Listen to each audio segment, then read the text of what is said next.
Harry Potter, one of the biggest properties to ever be put into existence, brought to life on the big screen through 8 movies, full of fun, magic, and the conflict of good and evil. Beloved by everyone, but what about them will keep them cemented in film history forever? Welcome to Easily Entertained. My name is Bryson Olson, and here we talk about all the good things of entertainment. Today, of course, we are talking about Harry Potter. Specifically, we're covering the first 4 movies. This will be kind of a 2-parter episode, sort of. We'll have 2 episodes. Hopefully later this week, we'll be covering the last 4, as this one will just be talking about the first. And a few quick things. One, while making this video, sadly, Maggie Smith, who played Professor McGonagall, sadly passed away. We've lost a legend. And her character I specifically really loved in the movies, and I just liked the energy she provided anytime she was on screen and how kind of a caring teacher she felt like. So she will be missed. Anyways, let's get into this crazy franchise that I think is one of the best series to watch in the fall, which is why we're starting this in October. It's a great time. Some feel like it's more Christmas movies. I disagree. I feel like they fit fall the best. So that's my opinion. Anyways, let's get started. Where it all began, the Sorcerer's Stone. I think this movie is a pretty brilliant introduction into the world of Harry Potter, the wizarding world, as they call it, and all the other stuff. And especially just because as we follow Harry experiencing everything for the first time, that's what we are, as the audience, are doing at the exact same time. So especially if you're like me, who didn't read the books, I think it's great that this movie makes you feel introduced to the world. Later, you don't have as much of that, but I like that this one, that is kind of the point. You're astounded, just like Harry is, about everything, and I think that's great. And I think the more subtle bouts of magic that Harry exhibits through talking with, like, the snake or making the glass disappear, I think is perfect for making Harry know something is up about himself from the very beginning. And I do find it hilarious, though. Harry doesn't really do a single spell at all in this movie. I don't think he does anything. It is always everybody else, which I just find pretty hilarious. Anyways, the sense of childlike wonder, I think, is just present everywhere in this movie, and a lot in the next one as well. I think it's probably very much as a result of the director's vision, as the first 2 were directed by the same person, 3rd was a different, 4th was a different, and the last 4 were all one director. But I feel like for these first 2, you just get a kind of sense of awe and intrigue that isn't felt by the other movies, which you're already more introduced to the world by that point, so it makes sense. But still, I kind of like that they still make it a wonder. It is exciting that magic exists in this world, and it's not something that you see every day, and they use that to their advantage, and I love that. I also love seeing the growth of the iconic trio, Harry, Ron, and Hermione, all coming together.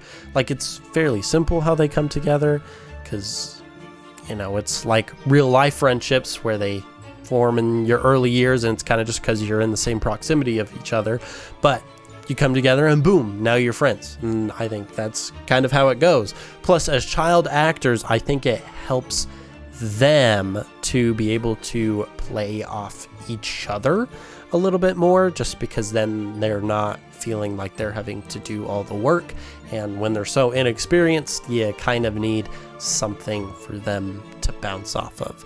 But speaking of, the acting gets, I think, even better anytime the adults are brought into play, because they're actual experienced actors. They know what they're doing, and so that kind of helps the children to act a little bit better, because anytime they're interacting with an adult, the adult knows what they're doing, and so they feel more real to the kid, which also makes it feel more real to us. So the interactions feel a bit more real. You know, McGonagall, Hagrid, Dumbledore, They all do a great job. And as everybody knows, Snape. Oh, amazing. Played by the late Alan Rickman, someone who also is sadly not here, as well as both Dumbledores. Very sad. But Alan Rickman just absolutely kills it as the professor who cares but also hates everybody. I kind of like the duality of his character, and I think he's just played so well. And like I said, I haven't read the books, but per my mom, who did read the books, Alan Rickman was who she pictured when she read the books, so you can take it from my mom. Overall, though, I think Sorcerer's Stone is a pretty excellent beginning to the Harry Potter franchise and still gives a whole lot of nostalgia when you're rewatching it, and I think it's wonderful. So when I was younger, the Chamber of Secrets was probably my favorite of the Harry Potter movies, mainly because I was and am still an animal guy. I just always thought animals were cool and it didn't really matter what it was. And I particularly thought snakes and spiders were both awesome. Plus, it grossed out my mom and my sisters, which made me like it even more, being the demented little teenager that I was. This one, though, I think does a pretty good job at upping the stakes more than the first one. Not as much as like the later movies do, but it kind of starts to implement a lot more of that real danger feeling. People getting petrified, Harry almost dying from a basilisk. It just might be a little too traumatic for some children, making it an excellent addition to the franchise. I also love how the opening sequence is just breaking Harry out of house like it's a prison movie, because Dobby was a little snitch and got him locked up. Rude. Which, by the way, though, Dobby in this movie looks fantastic. Like, the CGI holds up so well for him. And I kind of wish they kept him more like that compared to his later appearances, just because I don't feel like they're very consistent. Plus, I feel like in the later ones, it is too much of that CGI cleanness, which I don't think is great. I kind of wish they kept his appearance similar to how it was. Once again, though, subtlety is also really nice in this movie, because we get introduced to other concepts that show up later, like flu powder, even if it's just a minor callback in some of the later movies. I just like the attention to detail that they have, that you can incorporate some things that even if they're not going to be used a lot, you can still kind of remember them later. I think that's great. And in the last one, we got introduced to Snape, which he kills it. But I think another one of the actors and characters that I think kind of flies under the radar is Lucius Malfoy. From the beginning, he is just so detestable and conniving as a person. And I just think it's brilliant. I think it's wonderful. He just plays him so well, because you can like sort of say it about Draco, but Draco has some redeeming qualities to him. But, he gets kind of pushed to the side as well later, and Lucius kind of does too. But I like where Lucius kind of just remains a prick the entire time, so you just always hate him. You don't really like him as a character, but you kind of like that he's played pretty well. So I kind of love the consistency there. And the main conflict in this movie, of course, is, the basilisk going around because of Tom Riddle and petrifying everybody, which the CGI and practical effects of the basilisk, goodness, they go pretty hard still. It is amazing. And the spiders as well, because they're also practical and CGI as well, and they still hold up. It's absolutely amazing. It is astonishing that something in like 2002 or 2000, like from the first one, could just hold up so long. I think it's amazing. I love it so much. But I also love how in this one, they kind of use like horror elements for like the main conflict, which I just think is interesting, because it's it's I don't know if it's technically a kids movie, you would say, but it is for a younger audience. But I like that they introduce the horror elements. Harry can hear the basilisk. I can't say it. I need to stop saying it. He can hear the snake slithering around, saying that it wants to kill its victims. It leaves victims, of course. You hear about it, but you don't see it till the very end. And as you know, such a big horror fan, I love when they can wait for the monster at the very end, because then it just feels all that more impactful. So I just kind of like that they sort of just added some horror elements into it and just kind of make it a little eerie. I just think it's fun. And this is also the last movie in the franchise with the original Dumbledore, who was played by Richard Harris, because sadly he also died. Like I said at the beginning, both Dumbledores are dead, which was such a morbid way to say that, but it's true. And a lot of people talk about how neither of them was really like they were in the books. And personally, I do love the later Dumbledore. He just is like a badass, and I think that's fun. But I do like that with this one, he just had the vibe of someone just so wise. Dude was spitting bars anytime he was talking to people. It was like he's giving proverbs or something. It's pretty crazy, but I think it was great. I think it fit for the first two movies in particular. I don't know if his type of character would fit in the later ones, which, I mean, they adjusted everything, of course, when they were adapting them, but I think for tonality wise, this Dumbledore is better in the first two. But anyways, I think he's great. I like that he's like an old wise sage, which I think is wonderful. It's a good time.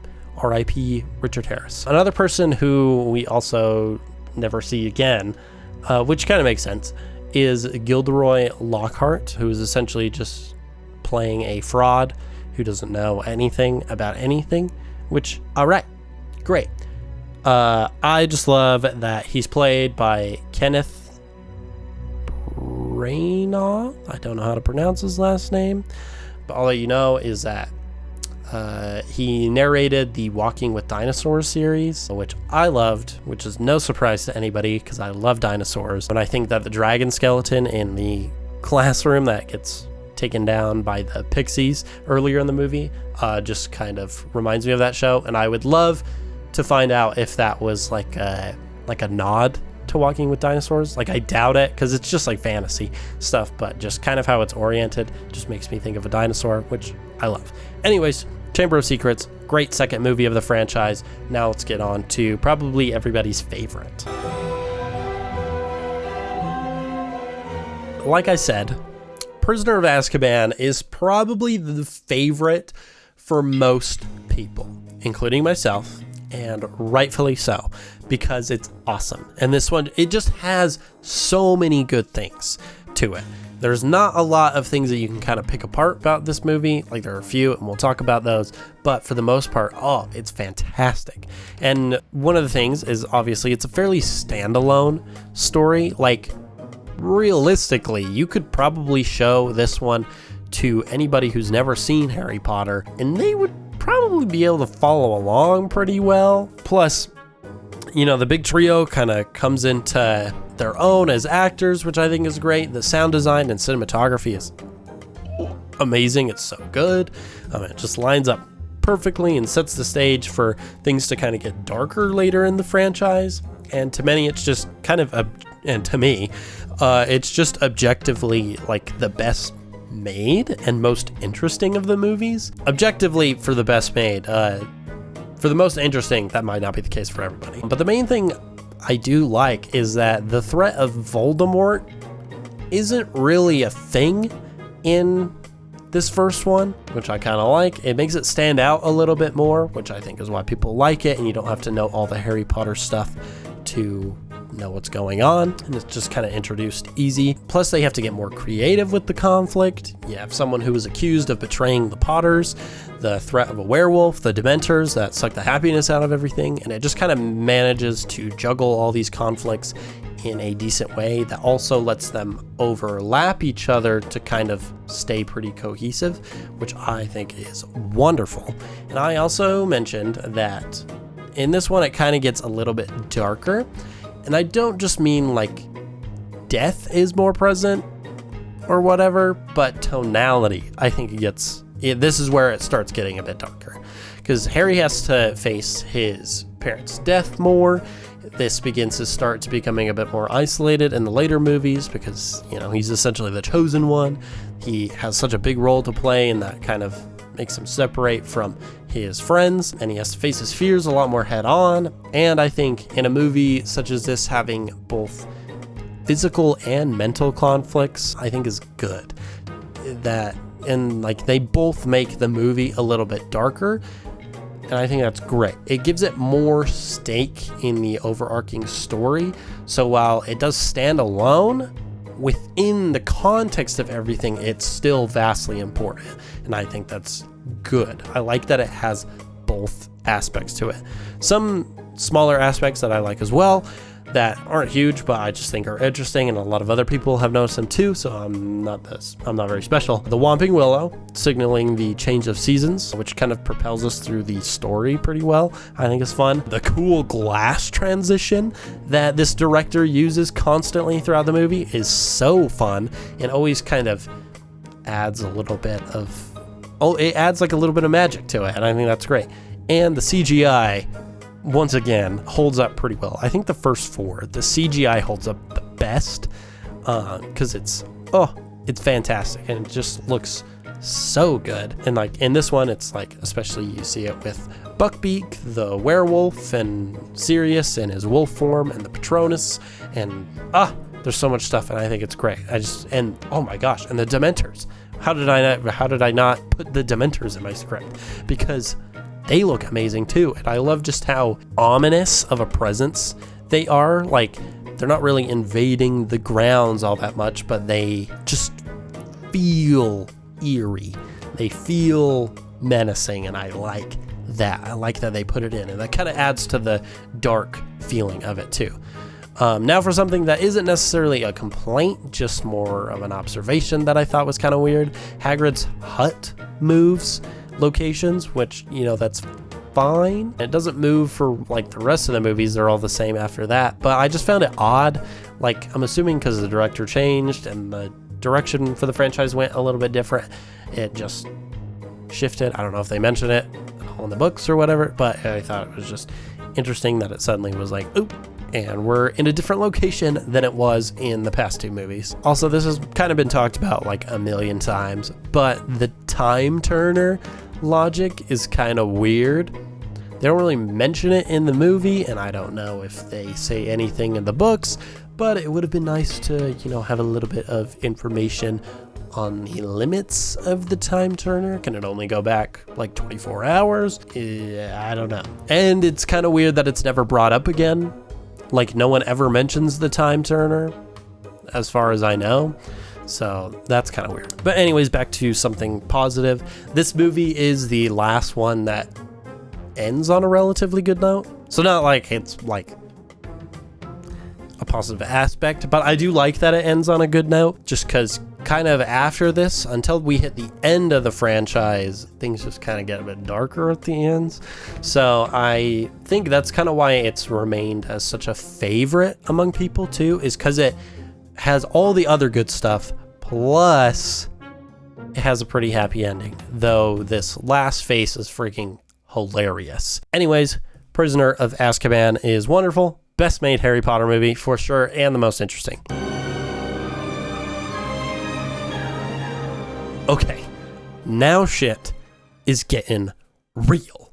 Okay, Goblet of Fire is also a pretty common favorite for a lot of people, and I'm assuming this is essentially just because it's the inciting point for which all like the huge major conflict takes place in the series. Like, it's where everything gets started with Voldemort returning. You get the war with Voldemort, plus this one still has its kind of nice moments where before everyone becomes really moody and depressed for some reason. So, kind of has like, it's like a good transitional point, which I think is why it makes it a favorite for a lot of people. This was also one that I also really loved growing up, just because all the challenges I thought were super sick. It wasn't ever like my favorite, but I just liked it. I thought it was fun. And having to face off a dragon on his own, that was super cool. Turning into the creature from the Black Lagoon to search the lake, that's also cool. The Shining Maze that leaves nightmares, specifically when you see how creepy Victor Crumb looks. It's just a good time. I also like that this one focuses a lot on Harry having to overcome things without his friends. And before this movie and in the later movies, he still has his friends, even though he's like kind of isolating himself a little bit more. In this one, I like that he's put by himself a lot. And some people complain about it because, like, Ron suddenly's getting annoyed that Harry gets selected to participate in the Triwizard Tournament. I think it's good because it helps Harry to realize the power that comes from having friends later in the movie. And they kind of address it in the other movies, and they kind of address it in the fifth one a little bit. But I like that it just kind of sets the standard that, Harry, you won't always have to do something by yourself. And I kind of like that. But in this one, he does have to do the challenges by himself. Obviously, Ron is annoyed with him. Hermione is kind of off doing her thing. We don't really actually see a whole lot of her, I feel like, in this one. So Harry just has to get clever in order to get anywhere and make connections where he can, like with Cedric, Neville, and Mad-Eye, who isn't Mad-Eye, but whatever. I guess we'll talk about that one in just a second. But I think the mystery behind Goblet of Fire is also really interesting. The kind of lingering thought of Voldemort until the very end. Like, you know he's a threat, but he's not in your face immediately yet, which I think is good. You know about his connection, but you're more brushing it off like Harry is. Like, he's like, oh, whatever. And then you have to take it super serious at the very end. And so it suddenly gets super dark. And you learn more about how things went down in the aftermath of the original conflict with Voldemort, how his followers treat him like a god, and how much of a threat he can actually be. So that, I think, is great. I like the progression of introducing Voldemort as this really powerful wizard who is also very bad. And speaking of his badness, I'm not really a huge fan of the Cedric death, though I'm sure people who have read the books are going to tell me I'm wrong, but it doesn't feel like the impact that it has is well earned, if that makes sense. Harry hangs out with him at the beginning of the movie, like for the Quidditch World Cup, and gets a little bit of help from him and for him with the challenges for the Triwizard Tournament, but that's not a lot of interaction. Like, maybe some things could have happened off screen, but I don't really like if that's the case. We should be showing and not just telling, because when he eventually dies, and while Harry cares a lot about everybody, he loses his mind when Cedric dies. But why? Like, sure, that's like, it's good he has empathy and whatever, because that differs him from Voldemort, but it suddenly becomes so impactful that it doesn't really make a lot of sense why Harry is as upset as he is. Maybe because he witnessed it. I don't know. I don't know. It makes sense and it doesn't at the same time, if you know what I'm saying. Anyways, also the fact that Mad-Eye isn't actually Mad-Eye sucks.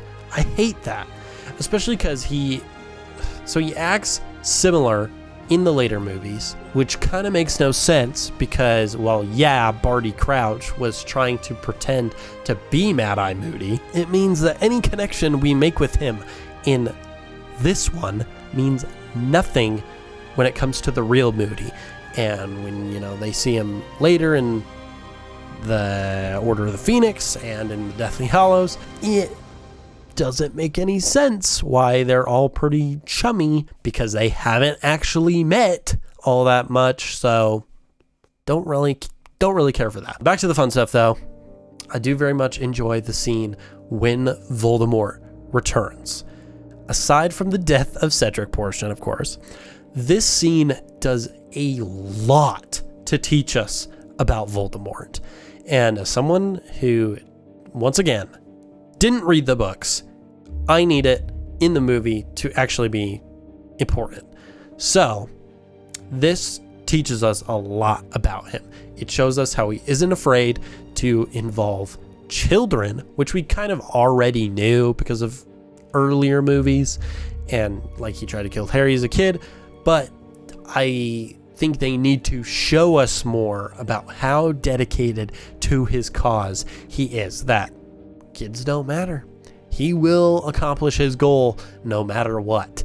I love that while he's evil, he's not maniacal, if that makes sense. He stays relatively calm and collected when presenting himself and facing off Harry, even like though he could have very easily just been like, ooh, I'm an evil guy, but like the way he acts is just a bit more realistic.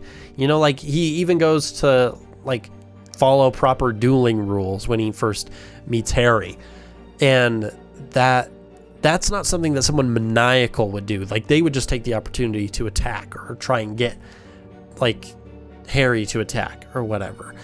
But that is not something proper dueling rules, at least for the very beginning, that is not something that someone who's just straight maniacal would do. And I think this makes him a lot more realistic. I think because while obviously magic isn't realistic, the way a character thinks and acts needs to be real. It needs to feel real because we're watching actors and people, so they have to act like real people. And this just shows how bad of a person Voldemort is, more than just being evil for the sake of being evil. So that's kind of why I love how he gets introduced in this. So I think that's great. Goblet of Fire is pretty good at introducing some things while also kind of being a little bit lackluster in some other areas. But that is it for the first four movies of Harry Potter. Stay tuned for hopefully later this week and not looping over to next week. I think I can get it edited by later this week, probably by Friday. But yeah, stick around for the latter half of the franchise because that's where things go crazy. But before we go, we still have our question of the week. And it's going to make sense because we're talking about the Wizarding World. It is, what is your Hogwarts house? For me, I'm a Hufflepuff, and I'm sure to a lot of people that makes a lot of sense. I think it makes sense when you read all their scriptures. Yeah, the Hogwarts Bible. When you read the descriptors of the Hogwarts houses, Hufflepuff makes a lot of sense. So let us know what your Hogwarts house is in the comments below. And that is it for this episode. I hope you enjoyed it, and be sure to stick around so you can hear my thoughts on movies 5 through 8 later this week. Like this episode and subscribe to be notified when the next and all future episodes come out every Tuesday. It's always a great time. Until next time, bye.